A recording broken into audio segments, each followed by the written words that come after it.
Assalamu alaikum viewers. I am Maisa, a student of Islamic University of Technology, Department of Business and Technology Management. I will be sharing my views on racism at workplace and how to address racism, which we can also define as discrimination against people on the basis of their membership of a particular ethnic or racial group. When defined simply as differential evaluation or the treatment based solely on race, regardless of intent, racism occurs far more frequently than most white people suspect.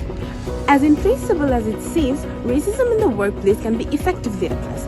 Companies should move through these 5 stages of process called PRISM. Problem awareness, root cause analysis, empathy, strategy, and sacrifice. Let me demonstrate. P for problem awareness. Organizations that claim themselves racially neutral often turn their backs on the people of color.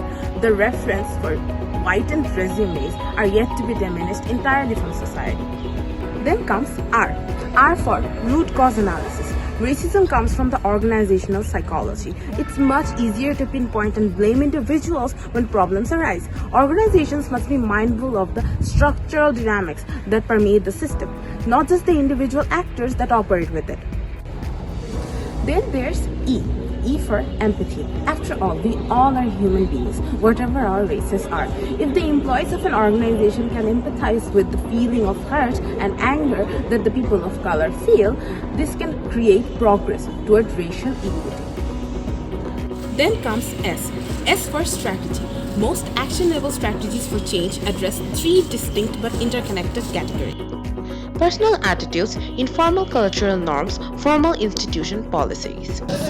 To most effectively combat discrimination in the workplace, leaders should consider how they run interventions on all 3 of these concepts simultaneously. Finally, another S for sacrifice. Although nothing worth having is completely free, racial equity costs less than a lot of people might assume. Kinder policies will actually increase public safety. The workplace very often requires contact and cooperation among people from different racial, ethnic, and cultural backgrounds. Leaders should host open and candid conversations about how the organizations are doing at each of the 5 stages of the model and use their power of press for profound and perennial progress. Thank you for having the patience and listening to me. This was Maisa from BTM Department of Islamic University of Technology.